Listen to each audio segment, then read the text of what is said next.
Hoje nós começaremos, pela graça do nosso Deus, uma série de sermões sobre família. E eu quero fazer isto com base em 3 momentos que considero importantes para a humanidade. Nós vamos aprender o conceito de família quando Deus instaura esta estrutura antes do pecado, quando o pecado ainda não havia entrado na raça humana. Depois nós veremos as consequências do pecado e a maneira como isto abalou as estruturas do casamento e como isso se tornou uma grande luta para todos nós. E por fim, pela graça de Deus, nós veremos o casamento restaurado pela obra de Cristo. Então a maneira como o Senhor Jesus, Ele vai com a sua obra resgatar este princípio colocado por Deus. E nesse sentido, hoje nós falaremos sobre o casamento, sobre a família, por essa perspectiva, a perspectiva do momento em que não há pecado no mundo, quando não há nenhuma interferência do mal sobre a família. E é claro que com relação a isso, nós precisamos também entender um pouquinho o contexto dos nossos pais antes do pecado. Quando o Senhor Deus, Ele criou o mundo, Ele colocou homem e mulher ali no jardim. E naquele momento não havia pecado. Os nossos pais não tinham pecado, embora tivessem a possibilidade de escolher pecar, o que infelizmente eles fizeram. Mas eles não tinham pecado. Então, Deus instaura um pacto com aqueles pais. Deus instaura uma aliança, um acordo com aqueles pais. E essa aliança nós chamamos de aliança ou pacto das obras. Porque não havia nenhuma necessidade de um pacto para a salvação, porque eles já eram salvos naquele momento, uma vez que eles não tinham nenhum pecado. E Deus então vai instaurar 3 mandatos, ou seja, 3 obrigações que os nossos pais deveriam ter antes do pecado. Então entenda bem, não há pecado no mundo, Adão e Eva são puros, extremamente puros diante do Senhor. Deus então instaura uma aliança, isso é algo que faz parte do caráter de Deus, estabelecer aliança. Deus então institui uma aliança com os nossos pais, mas obviamente não é uma aliança da graça, não é uma aliança para a salvação, mas se trata de uma aliança de trabalho. E aí então nós temos o que poderíamos chamar de 3 mandatos ou 3 obrigações que os nossos pais deveriam ter. O primeiro é a obrigação ou o mandato espiritual. É claro que os nossos pais, eles deveriam adorar ao Senhor, deveriam prestar culto ao Senhor, e o centro deste mandato é o sábado, é o dia do descanso, é o dia do Senhor. Então nós percebemos que antes do pecado, Deus já havia instituído um dia ao longo da semana, que deveria ser observado como o dia do descanso, descanso de todo o trabalho realizado. Então esse é o mandato espiritual. Esse relacionamento com Deus através do culto se dava através do sábado. Há também um segundo mandato, ou uma segunda obrigação que os nossos pais deveriam ter, que se chama de mandato ou obrigação cultural. E por que se chama assim? Porque é o trabalho. Deus ordenou que os nossos pais cuidassem do jardim.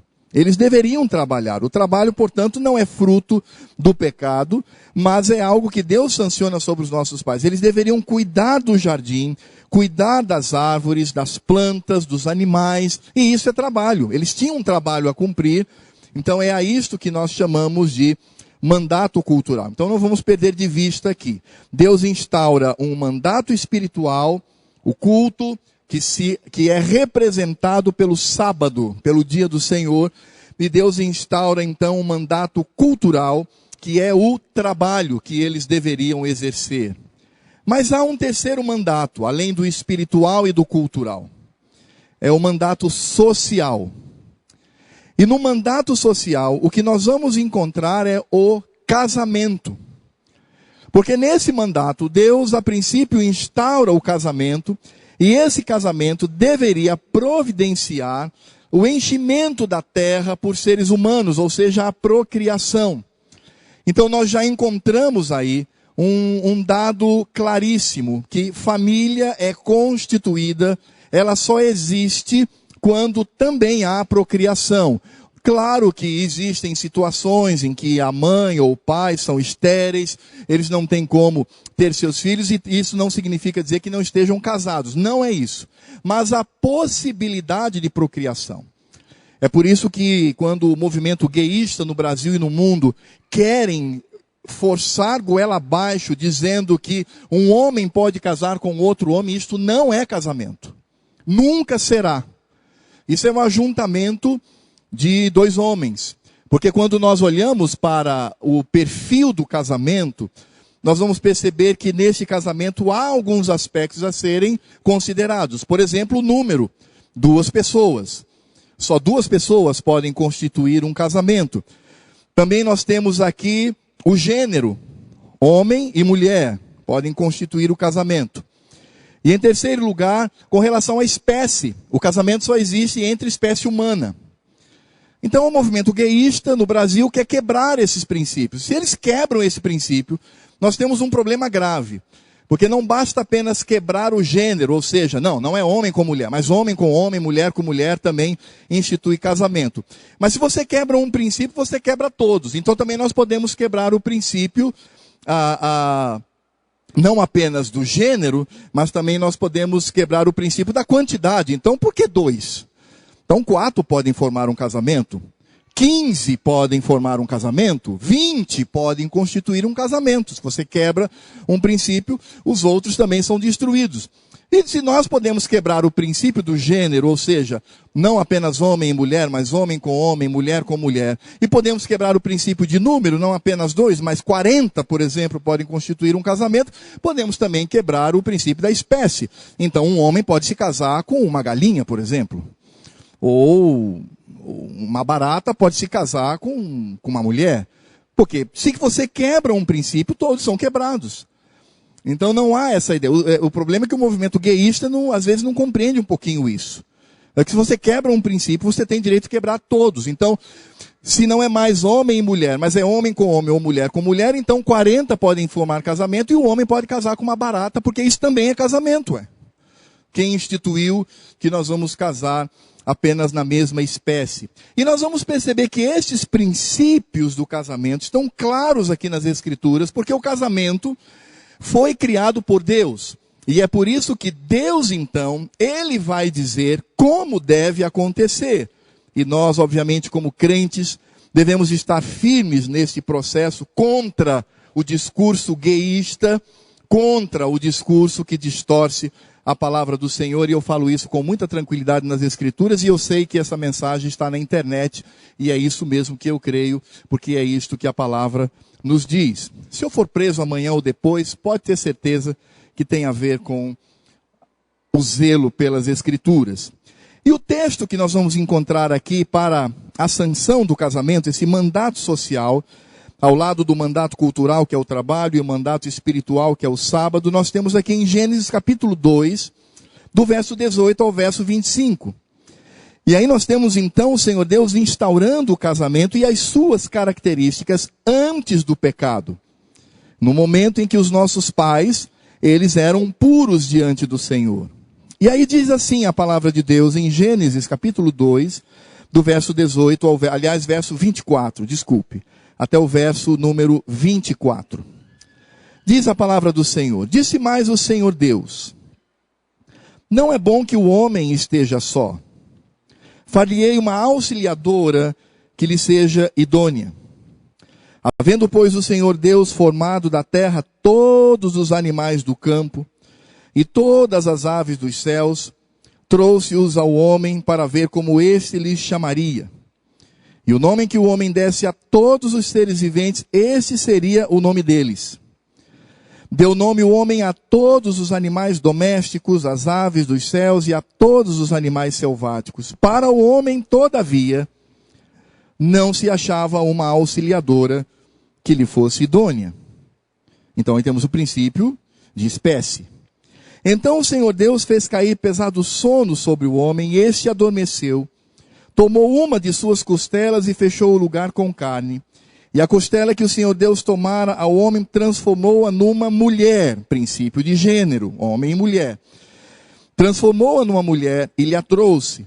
E disse o homem: esta afinal é osso dos meus ossos e carne da minha carne. Chamar-se-á varoa, porquanto do varão foi tomada. Por isso deixa o homem pai e mãe e se une à sua mulher, tornando-se os dois, princípio do número, são dois apenas, tornando-se os dois uma só carne. Vamos orar ao nosso Deus. Pai bendito, nós te louvamos pela tua palavra, e nós não abrimos mão daquilo que o Senhor nos deixou. Nós não vamos permitir que os movimentos humanistas, pecaminosos da sociedade, venham interferir e mudar o conceito que está nas Escrituras. Pedimos a Deus para que o Senhor nos ensine isto e sejamos corajosos para defender a família.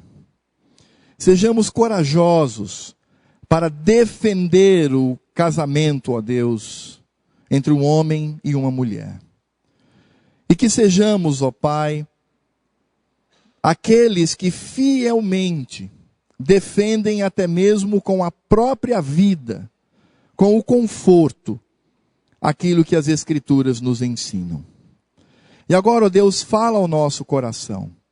Fala-nos, ó Pai, para que entendamos como o Senhor deseja que as famílias sejam sobre essa terra, e sobretudo nós, que somos teus filhos. Fala ao nosso coração, meu Pai, que o mesmo Espírito Santo que inspirou Moisés a escrever estas palavras, venha agora iluminar a nossa mente para a nossa compreensão e aquecer o nosso coração, para que nos alegremos diante do Senhor e sirvamos a Ti com alegria e com temor no coração. É o que eu te peço, meu Pai, em nome de Jesus. Amém. Amém. Às vezes eu tenho a impressão que estou sozinho aqui. Irmãos, como nós vimos, Deus instituiu o casamento, e de fato o casamento é algo que o Senhor Deus colocou sobre nós.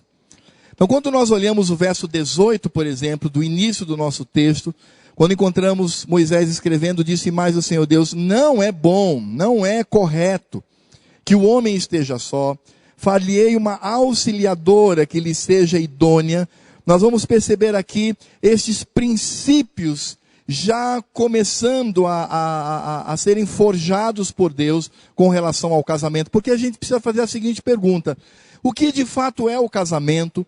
E de que maneira Deus nos instruiu e nos ordenou para que vivêssemos esta bênção? É claro que o primeiro aspecto que nós vamos encontrar aqui é o fato de que o homem, no verso 20, encontramos isso com muita clareza, o homem não achou entre toda a natureza alguém que lhe fosse auxiliadora e lhe fosse idônea. É muito claro aqui quando a palavra de Deus nos fala que o Senhor então formou todos os animais, chamou então Adão e disse assim: olha, Adão, você vai começar a trabalhar agora. Tá certo? Você tem um trabalho a exercer. E você vai agora nomear tudo que existe na natureza, todos os animais. E aí então o Senhor Deus faz com que passe diante de Adão. Eu não sei se eram apenas os animais daquela região ou todos os animais, eu não tenho como precisar isto. Mas os animais passam na frente de Adão e ele então começa a nomear: porco-espinho, leão, leopardo, gato, cachorro. Ele começa a dar nomes a esses animais. E o Senhor Deus faz isso de propósito, porque Adão, ao contemplar a natureza, ele descobriu algo. Ele estava só. Ele estava sozinho.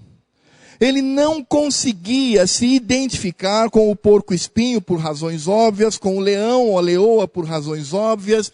Ele não tinha como se identificar com uma porca por razões óbvias, com uma vaca por razões óbvias. Ele não conseguia. E certamente no coração daquele homem, que nesse momento é um homem sem pecado, ele descobre claramente que não há nenhum ser semelhante, nenhum ser da sua espécie que possa se tornar alguém que lhe seja semelhante e idôneo. É nesse contexto que nós vamos encontrar agora a interferência de Deus. E aí, nesse sentido, no verso 23, nos mostra como Deus fez tudo isto. No verso 23 diz, e disse o homem, aliás, 23 não, no verso 21, quando diz, então o Senhor Deus fez cair pesado sono sobre o homem. E este adormeceu, tomou uma de suas costelas e fechou o lugar com carne, ou seja, cicatrizou o lugar. E a costela que o Senhor Deus tomara ao homem, transformou-a numa mulher e lhe a trouxe. É impressionante porque quando nós olhamos para este princípio, nós vamos perceber algumas questões aqui importantes no casamento, na criação. O primeiro aspecto é que o homem veio primeiro. E Deus possui, na sua grandiosa sabedoria, o princípio da primogenitura. Ou seja, o homem, por isso, ele é o líder e a mulher é sua auxiliadora, porque ele de fato veio primeiro. Um segundo ponto interessante que nós podemos perceber aqui é que Deus criou a mulher do homem, retirou do homem. Então, quando nós olhamos para a expressão os dois se tornarem uma só carne, isso inclusive é poético, significa dizer que a mulher que fora retirada do homem, ela retorna para ele formando uma só carne. Porque se a mulher foi retirada do homem, então ao se juntar com ele, ambos se tornam um.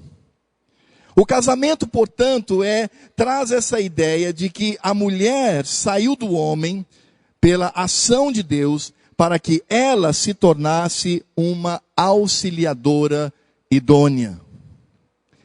E aí, quando nós olhamos para esse aspecto, nós vamos perceber aqui um princípio claro, porque o homem, ele expressa a sua alegria. No verso 23, disse o homem, esta afinal é osso dos meus ossos e carne da minha carne, é da minha espécie. O gênero está correto, é uma apenas, não 3 ou 4, mas uma apenas. E ele diz, chamar-se-á varoa, porquanto do varão foi tomada. Ou seja, ela vai se tornar uma semelhante a mim, ela vai me auxiliar, ela será minha companheira, ela será aquela que dará alegria à minha vida, e eu também concederei alegria à sua vida, ou seja, nós estaremos juntos até o fim.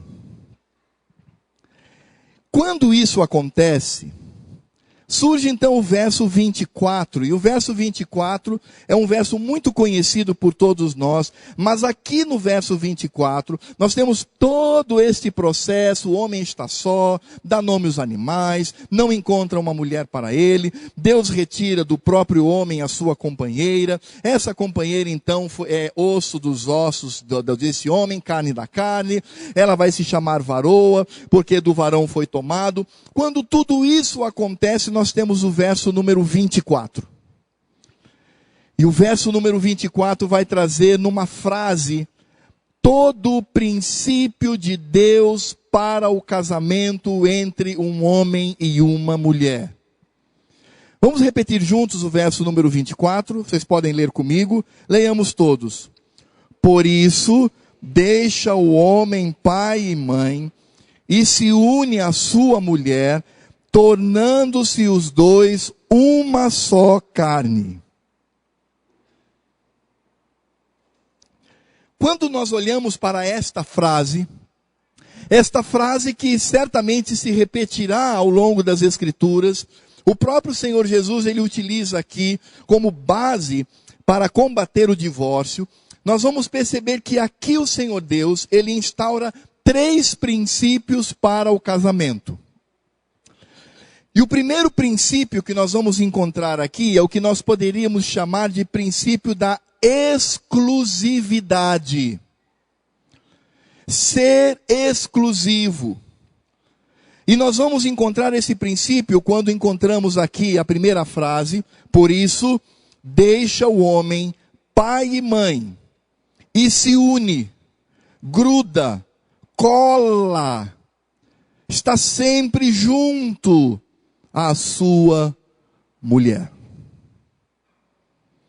Mas o que significa exclusividade?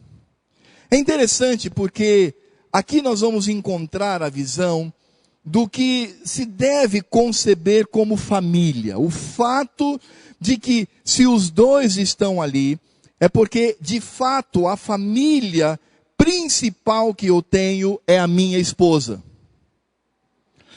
Enquanto eu estou solteiro, certamente eu estou ligado aos meus pais, ligado a esta família como filho. Então eu inclusive devo obediência, devo estar convivendo segundo as regras do lar que o meu pai instaurou. Mas quando nós encontramos aqui um homem e uma mulher se unindo, nós estamos encontrando aqui claramente o fato de que a minha família, eu e minha esposa, constituímos a maior exclusividade no que diz respeito a relacionamento, cuidado, convivência, obediência, auxílio e tudo mais que você possa imaginar. A palavra deixa significa literalmente abandonar, significa literalmente deixar para trás. É como se você estivesse numa caminhada com seus pais e de repente você olha para o seu futuro cônjuge e você se une a esse cônjuge, e quando você se une a esse cônjuge, os seus pais ficaram para trás. Eles não podem mais exercer nenhuma interferência ativa no seu casamento. É claro que os nossos pais podem orientar, podem dar um conselho, assim como o pastor, assim como o outro irmão, mas ele não pode mais interferir naquele relacionamento, porque agora a exclusividade da minha vida está no meu cônjuge.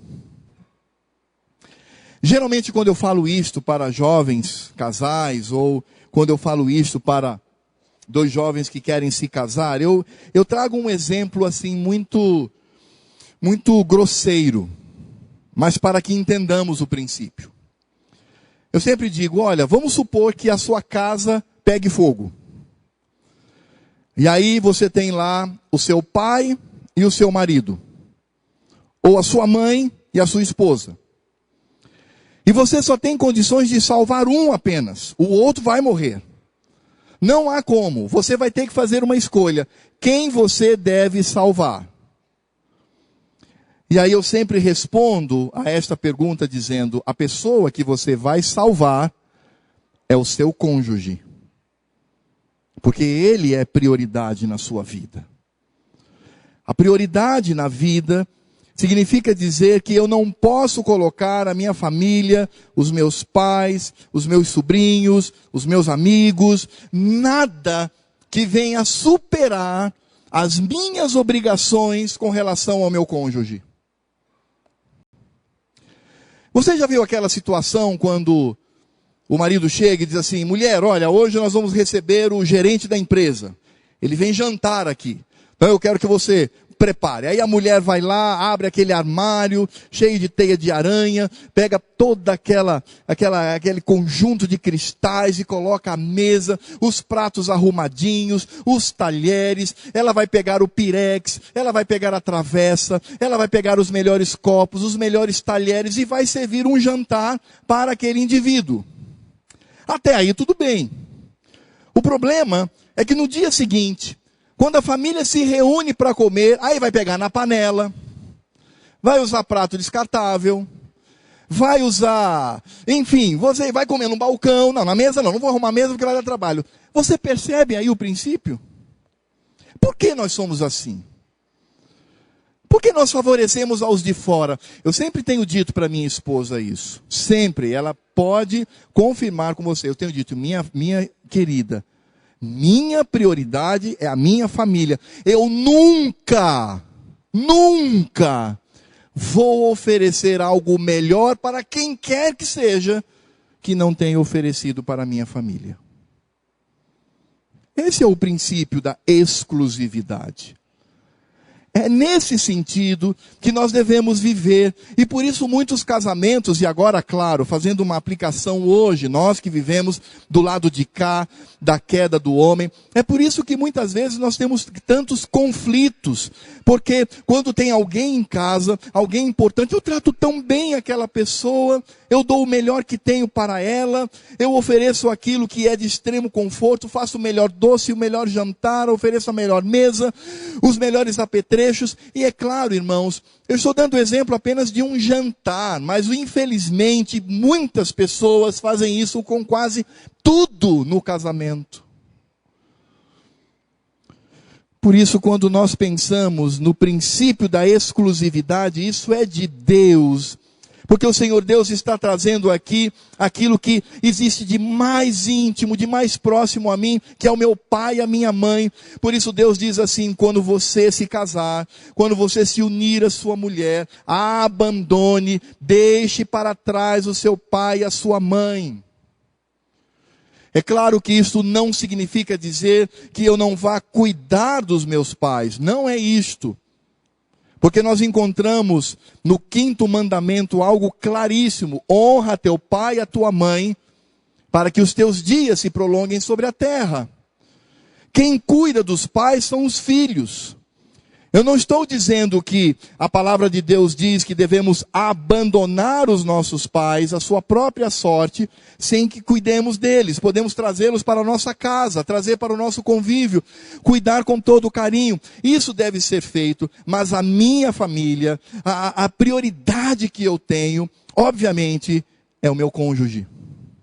Não é o meu amigo, não é o diretor da empresa, não é o pastor que está vindo, mas é a minha família. Ninguém ali pode dizer: poxa, quando vem alguém diferente a coisa melhora aqui. A comida fica mais gostosa. Eu posso até usar talheres diferentes. Isso não pode acontecer, porque a exclusividade está na minha família, começando com o meu cônjuge. Mas nós vamos encontrar um segundo princípio aqui nessa frase.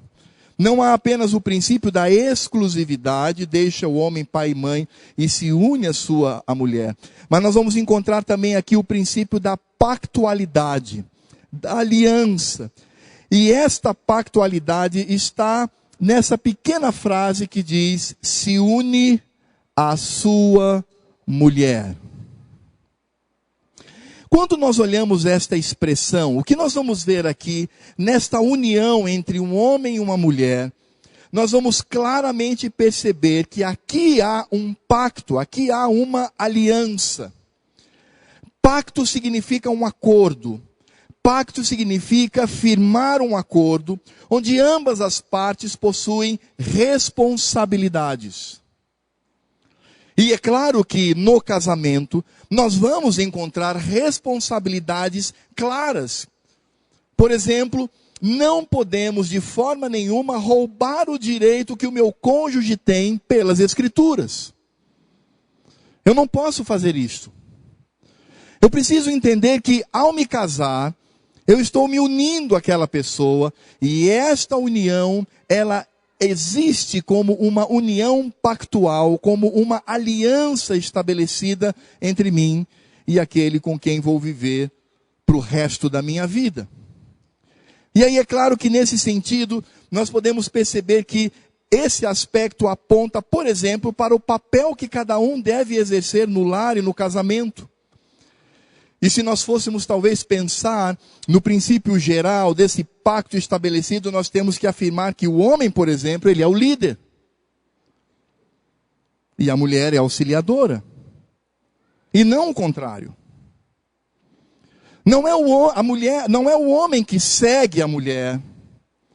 Não é o homem que vai atrás da mulher, cabisbaixo, seguindo o projeto de vida que ela tem. Não, o princípio aqui é muito claro, as Escrituras nos dizem, é a mulher que deve seguir ao seu amado, ele tem o seu projeto de vida, ele tem a sua caminhada, ele é o líder.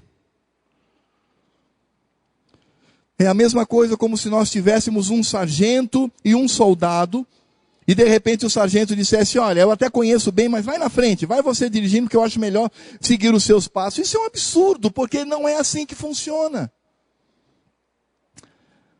É claro que neste sentido, o homem deve, com o seu amor, considerar a sua esposa e proporcionar a ela felicidade, mas existe um princípio que não pode ser quebrado, meu irmão, sob pena de cometermos pecado diante do Senhor. E vejam que este princípio, ele está lá antes do pecado. O fato de que o homem é o líder e a mulher é a auxiliadora. O problema é que nós vivemos uma crise nessa área. O problema é que, por conta dos vários movimentos feministas, as mulheres têm tentado, de todas as formas, assumir o lugar do homem. O problema é que agora o homem não se vê mais como provedor e a mulher como sua auxiliadora, mas se torna o contrário. Agora o que as mulheres pensam não é prioritariamente, não exclusivamente, mas prioritariamente, cuidar dos seus filhos em casa. Não, elas não veem mais isso. O que as mulheres querem agora é fazer concurso, é estudar muito, é trabalhar muito, é passar o dia inteiro fora de casa. E os homens, de alguma maneira, cedem a esse aspecto. E como os homens têm cedido, como os homens têm sido frouxos diante da sua esposa. Ele não tem cumprido o seu papel de marido. Ele não tem cumprido a sua parte neste pacto quando ele se une à sua mulher. E, irmãos, é impressionante porque nós não percebemos isso apenas dentro de casa, mas nós percebemos isso também na igreja, onde os homens são omissos e empurram as nossas amadas irmãs a assumirem papéis que não lhes cabe conforme a palavra de Deus. Como muitas vezes estamos longe desta aliança bendita que Deus instituiu, e isto aqui não está restrito ao seu tempo, isso aqui não está restrito à sua cultura, isso aqui não está restrito a uma época, isso é um princípio que Deus instaura antes do pecado. Quando nós olhamos ao aspecto de que o homem se une à sua mulher, e isto é pactual, também significa dizer que neste pacto, nesta aliança, nesta união, não pode haver traição, não pode existir adultério. E isso é muito caro para Deus. É por isso que no Velho Testamento, você sabia que no Velho Testamento, um cônjuge que tivesse comprovadamente adulterado contra o seu esposo, a sua esposa, ele deveria ser morto. E sabe por que matavam no Velho Testamento? Para que o cônjuge inocente tivesse a liberdade de se casar novamente. Porque não existe nada mais imundo, vulgar, sujo do que o adultério. E eu não estou falando só para as mulheres, estou falando para os homens também. Não existe, irmãos. Porque de fato nós quebramos este princípio. Para que os irmãos tenham uma ideia, o adultério é algo tão forte no coração do Senhor, que isto, de acordo com o que o Senhor Jesus nos traz lá no Evangelho de Mateus, este é o único motivo que faz com que um cônjuge se separe e não volte mais. A não ser que ele no seu coração decida perdoar e recomeçar de novo. Mas o Senhor Jesus é muito claro com relação a isto, porque nós não podemos quebrar esta aliança. O princípio é simples: o cônjuge que adultera, ele quebrou, ele rompeu a aliança, o pacto, esta união que nós devemos ter. É por isso que nesse sentido, o Senhor Jesus lá no Novo Testamento, ele diz: ninguém pode se divorciar, a não ser por uma sexualidade pecaminosa que venha afrontar esta união. É por isso, meus amados irmãos, minhas amadas irmãs, nós não podemos brincar com isto. E veja que este princípio que está imbuído nesta frase, o homem se une à sua mulher, obviamente traz a ideia de que nós devemos viver unicamente para o nosso cônjuge. É claro que no caso de adultério, como eu disse, pode existir o perdão e a restauração do casamento. Mas o Senhor Deus não nos obriga a isto. E o que eu quero aqui não é incentivar o divórcio, longe de mim, porque Deus odeia o divórcio. O que eu quero mostrar aqui é a seriedade com que nós devemos encarar a quebra da aliança estabelecida com o nosso cônjuge. Por isso, meus irmãos, quando nós olhamos para essa frase, se une à sua mulher, nós não apenas estamos aqui estabelecendo os papéis que devem ser exercidos de líder e auxiliadora, não apenas estamos percebendo aqui a fidelidade que deve existir, quando nenhum estranho deve tomar conta ou deve assumir essa caminhada.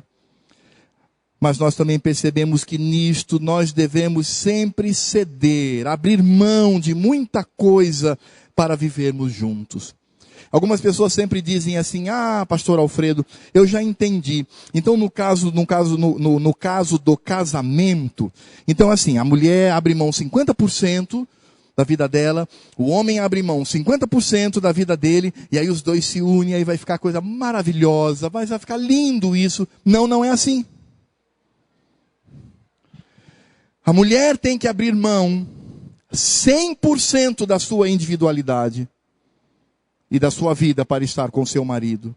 E o marido deve abrir mão de 20%. Não, brincadeira, né, irmãos? O homem deve abrir mão de 100% da sua vida para estar com a sua amada. É assim que funciona. Foi assim que Deus instituiu. Por isso o princípio da pactualidade, do acordo, não diz respeito apenas ao papel que cada um vai exercer, não significa apenas a fidelidade que deve existir, não quebrando essa fidelidade, porque a quebra dessa fidelidade é algo muito sério, que poderia no Velho Testamento suscitar a morte de alguém, mas significa dizer que eu devo abrir mão 100% daquilo que sou para me entregar, para me unir, para colar ao meu cônjuge. E é por isso que o Senhor Jesus claramente nos diz, com respeito a este princípio, Ele diz: o que Deus uniu, não separe o homem. Não há nada que seja mais forte o bastante para separar um homem de uma mulher. A ideia é clara. Devem estar juntos e ambos caminharem juntos, formando uma só carne. Esse é o segundo princípio que nós encontramos nesta frase. E o terceiro e último princípio que nós encontramos aqui, não é apenas o da exclusividade, por isso deixa o homem pai e mãe, não apenas o da pactualidade ou da aliança ou do acordo, se une à sua mulher, mas nós encontramos também aqui o princípio da intimidade, tornando-se os dois uma só carne. Como eu disse para os irmãos, é poético também, porque se o homem foi tirado da mulher, a mulher então retorna para este homem. E os dois agora se tornam uma só carne. E é claro que aqui o que nós encontramos é a intimidade que existe. É por isso que o apóstolo Paulo lá no Novo Testamento, ele vai dizer claramente: o corpo da mulher não pertence mais a ela, mas pertence ao marido. O corpo do marido não pertence mais a ele, e sim à mulher. E vejam que o apóstolo Paulo, ele está falando isso no contexto da sexualidade. É nesse sentido que eu devo me tornar uma só carne com a minha mulher. Essa intimidade só existe entre nós e só pode existir dentro do casamento, ou seja, é a intimidade que diz respeito apenas aos casados. E é por isso que, se nós fôssemos falar aqui abertamente sobre essa intimidade, eu poderia dizer claramente: essa intimidade diz respeito a esta união física de um homem com uma mulher. Essa união física se chama relação sexual. E o relacionamento sexual possui práticas que são exclusivas aos casados. E eu poderia dizer com muita tranquilidade, embora muitos discordem de mim, mas eu posso dizer que esta intimidade começa com um beijo na boca e conclui com o coito sexual. Apenas um parênteses aqui, irmãos. Por isso eu acho que um beijo de língua, um beijo na boca, dado fora do casamento, isso tem nome. E é pecado diante do Senhor. Porque não venha me dizer que um beijo na boca não lhe causa sensações, estimulando e preparando o seu corpo para uma união sexual. Por isso que é defraudação, inclusive. Não é apenas fornicação, mas é defraudação. Porque isto só pode acontecer dentro do casamento. Namorado não é casado, noivo não é casado. Eles não podem ter acesso ao corpo do outro, porque isso é, meus queridos, isso é pecado. E eu quero que alguém me prove o contrário. Se alguém conseguir provar, eu terei toda a humildade de dizer: é verdade. E eu serei o primeiro a vir aqui no público e dizer: jovens, se beijem à vontade. Eu serei o primeiro a dizer isto. Se você tem dúvidas, pergunte para qualquer casal como eles iniciam uma união sexual. Pergunte para eles como é o começo. É por isso que esta intimidade, ela pertence apenas ao casamento. Por isso o corpo de um pertence ao outro. E é importante perceber que a sexualidade, ela é extremamente importante para o casamento. Deus instituiu a sexualidade e nós, como seres humanos, nós não atuamos sexualmente pelo cheiro. Nós atuamos sexualmente pelos olhos e pelo toque. E é nesse sentido que nós não podemos nos apartar. O apóstolo Paulo diz isso com muita clareza. Ele diz: um homem e uma mulher casados, eles não podem se separar sexualmente nunca, salvo por um tempo muito pequeno, quando se dedicam à oração, mas depois disso eles devem retornar a esta unidade. Por quê? Para que Satanás não o tente pela incontinência. E esse é um princípio que está aqui no casamento. Esse é o princípio que está aqui. Ora, o que nos diz Hebreus 13:4? Vamos ler todos juntos? Hebreus capítulo 13, verso 4. Está aí projetado. Vamos ler juntos? Digno de honra entre todos seja o matrimônio, bem como o leito sem mácula, porque Deus julgará os impuros e os adúlteros. Qual é o princípio que nós encontramos aqui em Hebreus 13:4? É o princípio de que os dois se tornam uma só carne. Ele diz: digno de honra entre todos seja o matrimônio, é o casamento, essa união, bem como o leito sem mácula. O que é um leito? Por que ele fala leito? Leito aqui é uma expressão que vai diretamente à prática sexual. E ele diz: nós podemos sim ter uma prática sexual prazerosa, profunda, sem mácula. E por que ele diz isso? Porque veja só como o autor de Hebreus conclui, ele diz: porque Deus julgará os impuros. Essa expressão impuro significa fornicação, ou seja, alguém que pratica qualquer ato, seja o menor de todos, qualquer ato de intimidade fora do casamento. E ele diz, Deus também julgará aos adúlteros, aqueles que não respeitam, aqueles que quebram esta aliança. Então Deus vai julgar quem pratica o sexo fora do casamento, seja por ser solteiro ou por ser um adúltero. Irmãos, isso é muito sério. Eu queria muito que vocês entendessem isto. Essa é a importância. Sobretudo que a palavra de Deus nos diz, tornar-se uma só carne, é ter essa intimidade total. E eu não posso roubar o meu cônjuge com relação a isto.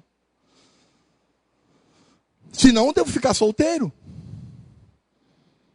Se é algo que para mim é diferente, então permaneça solteiro. Não há nenhum problema em você permanecer solteiro. Aliás, o apóstolo Paulo até diz, poxa, é até interessante você estar solteiro, porque aí você pode exercer uma série de ministérios, você pode se envolver com o reino de Deus de corpo e alma, porque se você se casar, prioridade é o seu cônjuge. E é claro, é assim que funciona. O casamento não é morar na mesma casa. O casamento não é conviver um tempo juntos. O casamento é intimidade. O casamento é viver o que Hebreus 13:4 diz, que o casamento e o leito sem mácula são honrados entre todos. E o Senhor Deus, Ele é glorificado com isso. É por isso que o autor de Provérbios diz, irmãos, é o autor de Provérbios que diz esta frase. Então não se escandalize. Ele diz, por que você iria abraçar os peitos de outra? Se você deve viver toda a intimidade com o seu cônjuge. Isso é bênção. É bênção.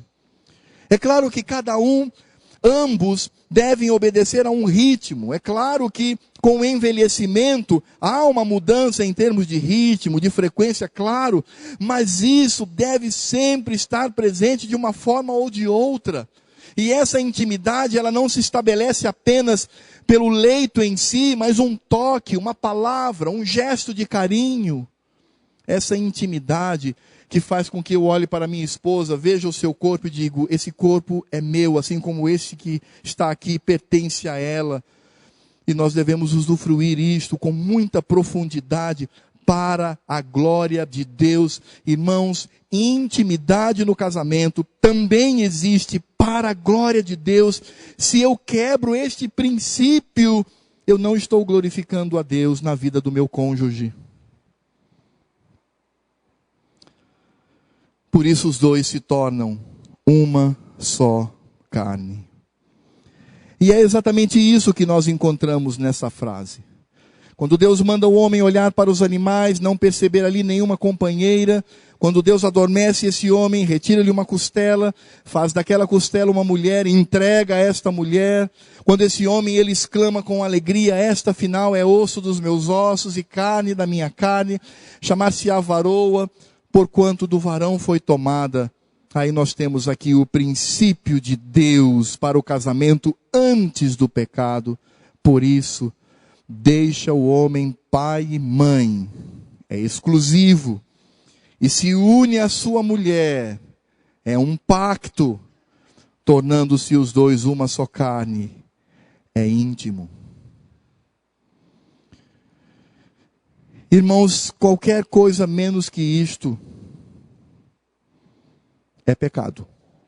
Vou repetir, talvez você diga, eu não ouvi bem. Qualquer coisa menos que isto é pecado contra Deus. É pecar contra o Senhor.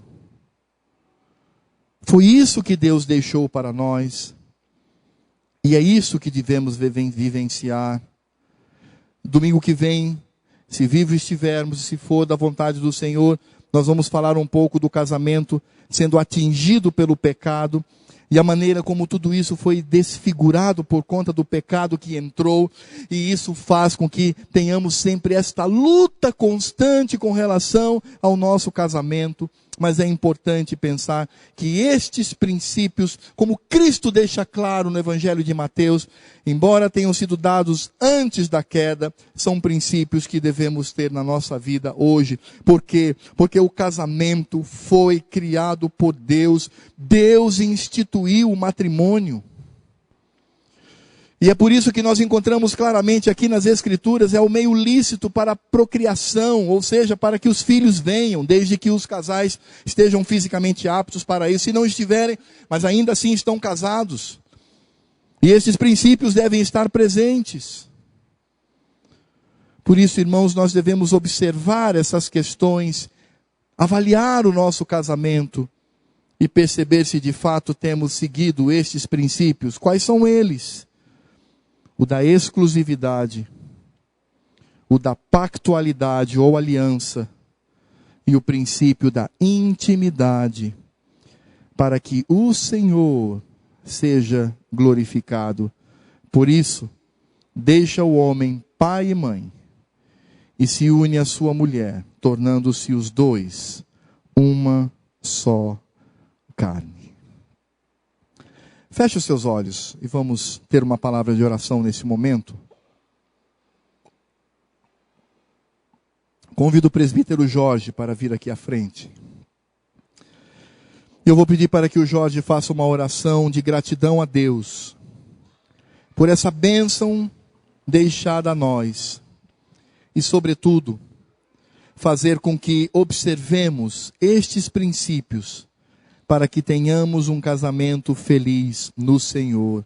Lembrando sempre, qualquer atitude que venha contrariar um destes princípios, pecamos contra o Senhor. Oremos. Amado Deus, aqui estamos agradecidos pela Tua palavra, Senhor. Muitas vezes somos levados pela sociedade, pelo mundo que vivemos, esse mundo caído, e nunca nos paramos, paramos para refletir sobre aquilo que a sociedade propõe e que vai de encontro à Tua palavra, Senhor. Por isso, a Tua igreja, zelosa pela Tua palavra, alerta aqueles que nela congregam, através da Tua palavra, através da Tua vontade, Senhor, para que os irmãos, inclusive nós, sejamos precavidos, para que possamos obedecer a Tua palavra. Obrigado, Pai. Obrigado porque essa palavra nos consola, ela nos exorta, mas, sobretudo, ela nos instrui. Por isso, Pai, te pedimos que o Teu Santo Espírito permaneça em nós, para que possamos cumprir todo esse mandado que o Senhor prescreveu desde antes da queda do homem. Vivemos num mundo de pecados, mas, sobretudo, temos Jesus Cristo, que nos amou, o Senhor nos amou, enviou o Seu Filho e nos deu a instrução. Pai, que essa Tua palavra encontre eco em nós e que possamos cumprir todo esse mandado, que nós sejamos exclusivos, que nós sejamos pactuais, que nós sejamos íntimos nas nossas famílias com os nossos cônjuges. E que nada venha abalar a nossa família, Senhor. Que os Teus princípios nunca sejam retirados de nós e que a nossa memória sempre esteja ativada e reavivada todos os dias, todos os instantes, com a Tua presença, que o Senhor nos falando, o Senhor nos alertando, nos inspirando, e que, por favor, Senhor, nos sustenta, nos mantém de pé, para que possamos conviver e viver na família conforme os Teus preceitos. Nos ajuda, Pai, em nome de Jesus. Amém. E que a graça do Senhor Jesus, o amor de Deus Pai, a comunhão, a consolação, os dons, o fruto do Espírito Santo estejam sobre a vida de todos os casais aqui presentes. Estejam presentes, ó Deus, nas famílias que possuem um lar este que deve glorificar o teu santo nome. Famílias reunidas ao redor da tua palavra, glorificando o teu santo nome. E que tudo isso também esteja sobre os demais queridos irmãos solteiros aqui presentes. E também sobre toda a igreja do Senhor, que se espalha por essa terra, agora e para todo sempre. Amém. Meu irmão,